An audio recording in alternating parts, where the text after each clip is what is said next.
Magandang umaga, magandang tanghali, magandang gabi. Saan sulok man ng daigdig kayo naroroon, ito ang inyong Wonder Mom 64 na bumabati.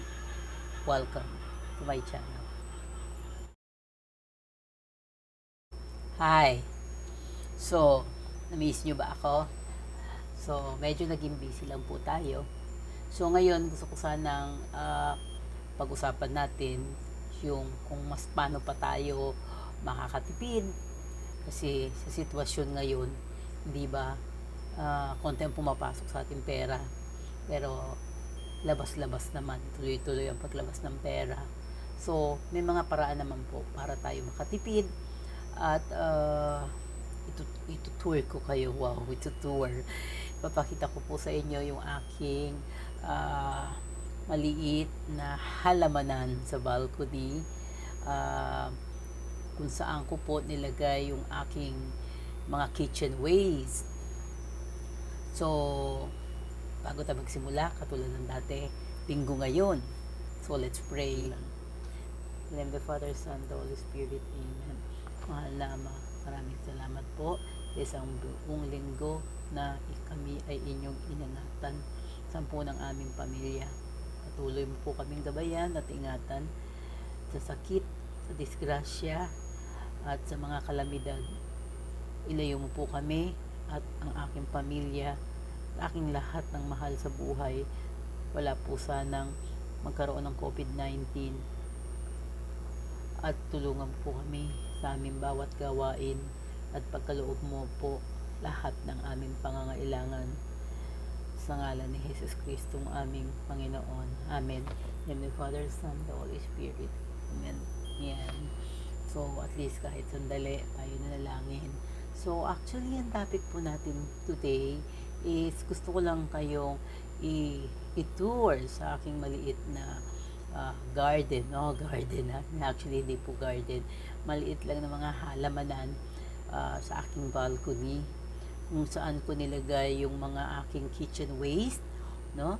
Yun na, I think nabanggit ko na rin yung dati na kung meron kayong mga biniling like kamote tops, pinuputol ko po yun at tinatanim.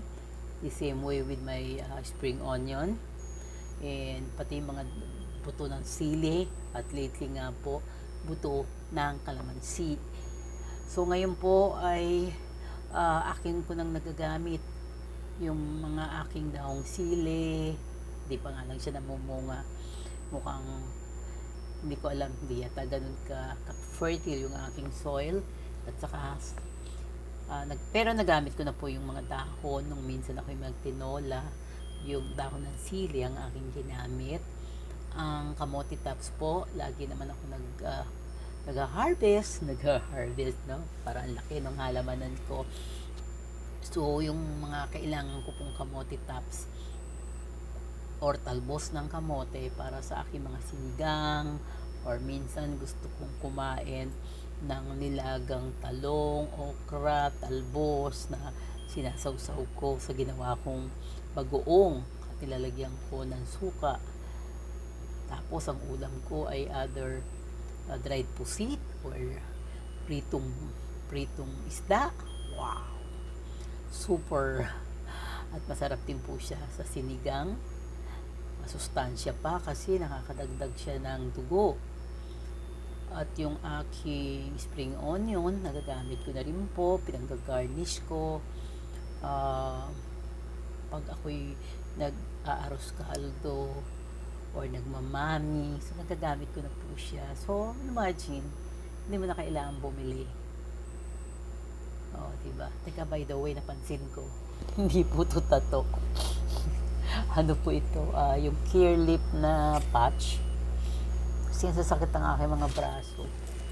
So, subukan ko. Bumili ako. Sabi nila magaling daw eh. So, hopefully, yung aking braso dito na may tendonitis, no? Hindi naman siya frozen shoulder eh. Anyway, nawala ako sa topic. So anyway, yung mga spring onion, nagagamit ko na siya for aking arroz caldo, for mami, ganyan. Papakita ko rin po sa inyo. And lately, naisipan kong bumili ng mga herbs, no? So, nakabili ako ng basil, nakabili ako ng parsley, nakabili ako ng lemongrass. Bumili din ako ng aloe vera kasi po ang aloe vera napakagaling po niya sa um, dehumidifier, at the same time yung pong pag-release ng oxygen, at the same time medicinal din po siya kasi nga ano siya pag may mga burns or mga falling hair, so maganda rin siya sa buhok, so gagamit nyo siya. So nakabili rin ako po ng peppermint, no?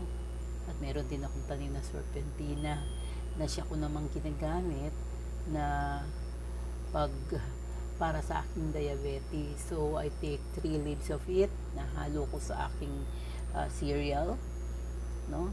And I think it helps, no, in controlling my blood sugar.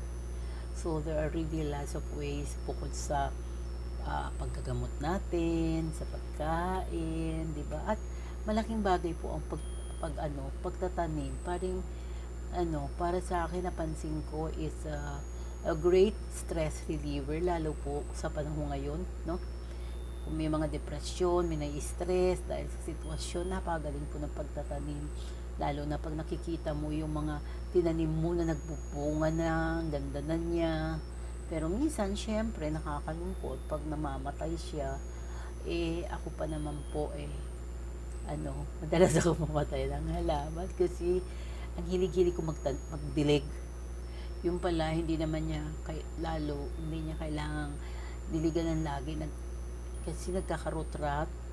Root rot. Oo, nabubulok po yung mga ugat pag sobrang tubig. So, kailangan alam nyo kung yung bang halaman nyo ay kailangan laging dinidiligan or pinapakrawan. So, bukod po doon sa aking mga herbs at mga medicinal plants and yung mga ginagamit ko sa kitchen, meron din po akong mga halamang katulad ng snake plants, meron po akong palmera, meron akong peace lily. Nakakalungkot nga lang po, mukhang mamamaalam siya kasi mukhang nag-root rot din, no? So yung mga dahon-dahon niya hindi na siya malago, although may mga bago siyang tubo. Tapos may isang halaman, di ko alam kung ano tawag doon, pero mukhang mamamaalam din, nalulungkot naman ako. Meron din akong fortune plant, meron akong lucky bamboo. Actually, dati hindi ako mahilig sa halaman. Ewan ko, nito na lang nag-pandemic, nag-lockdown, bigla akong naisip, bumili ko, na-enjoy ko, kasi it's also a form of exercise. At the same time, na-expose ka na sa sun. Kasi nga gawin ko, pag every morning, pupunta ako sa balcony, and then, tamang-tama matindi ang araw, so you get also your vitamin D. So, tapos didilig-dilig ka hanggang mamaya nararamdaman mo, pinapawisan ka na. So, it's a form of exercise. And talagang, it's enjoying. So, sa mga kapwa ko senior, no, magandang hobby ang mag-plants. Nagkataon lang po, napakaliit ng aking space, no. Doon lang ako sa balcony. Wala naman akong bakuran, wala akong garden because I just live in a condo. No, alam niyo naman, limited ang space sa condo. So, nevertheless, it doesn't stop me from having plants, no? Magaling ang mga plants sa bahay kasi nga, iba yung natutuhan natin nung high school natin na symbiotic relationship. They naglalabas sila ng oxygen, no? Tayo naman yung nilalabas nating carbon dioxide, yun ang tinitake nila. Sila naman naglalabas ng oxygen at tinitake natin. So, ang ganda niya rin sa environment. So, mararamdaman nyo rin, maganda rin. Kasi, lalo na pag kayo nagkakaedad, minsan ang oxygen level natin bumababa. But if you have plants, around, naglalabas po sila ng oxygen, no? So, ipakikita ko sa inyo kung saan ko rin nagamit yung aking mga halaman na ngayon may herbs ako. Sana mabuhay ko sila kasi hindi talaga ako magaling magtanim. I don't have a green thumb, no? Ngayon pa lang ako nag-start. Sana naman ako yung magtagumpay. So, hindi lang po ito dahil joining the bandwagon na uso ang plantitos, plantitas, no? But, I'm glad biglang ang tao ay nahilig sa halaman. Yun po ang kailangan natin sa environment natin. So, samahan niyo ako. Pakikita ko sa inyo ang munti kong halamanan, ang ating munting hardin, kung ano yun ay aking mga natanim, ano yung mga halaman ko dito. So, I enjoy you to have that hobby. Okay? So, mamaya, i-shout out ko at i-greet ko ang ating mga December celebrators. Diba? So, tapos na yung mga anak ko ng December 1. So, I'll be greeting some others na ating mga kaibigan na nagdiriwang ng kanilang kaarawan.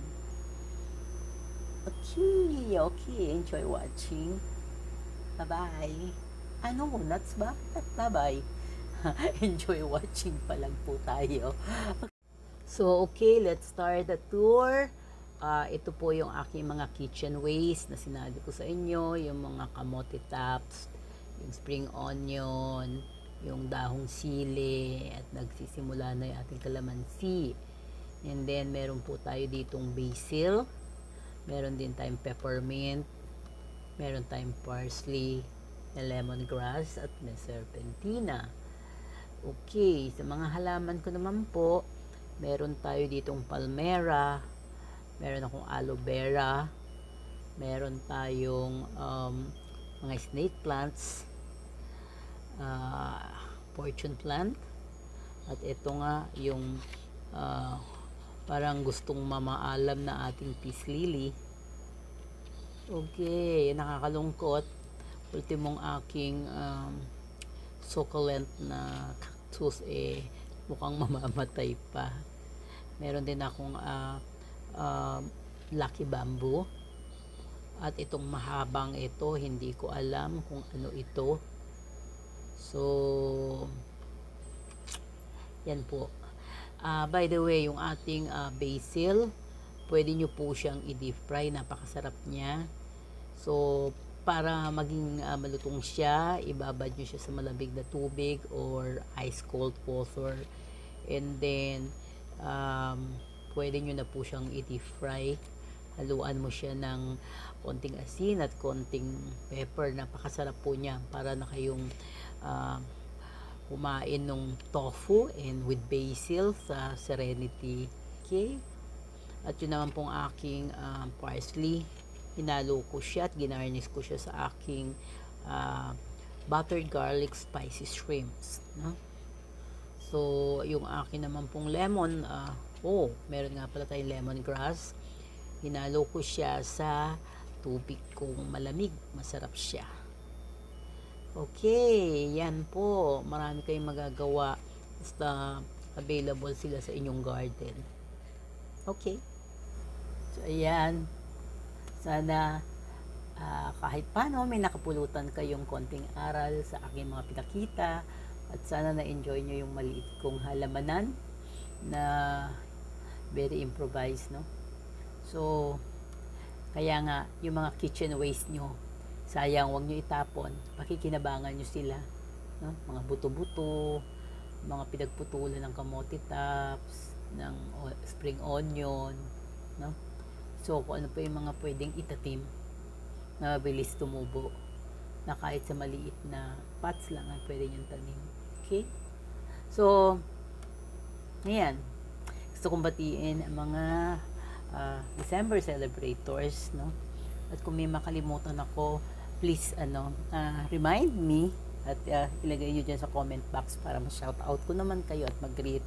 So, happy birthday to the following: Nes Gloria Ramos, kasama ko sa Healthway, ang aking classmate ng high school na si Perry Sidiangco at si Mario Santos. Dati kong kasama sa Unilever na si Archie Ladores.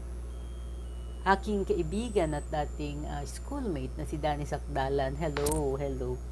At ang akin dati ring classmate, schoolmate, I think he's batch 74, 75, na si Nick De Los Santos. Happy birthday to you, Nick.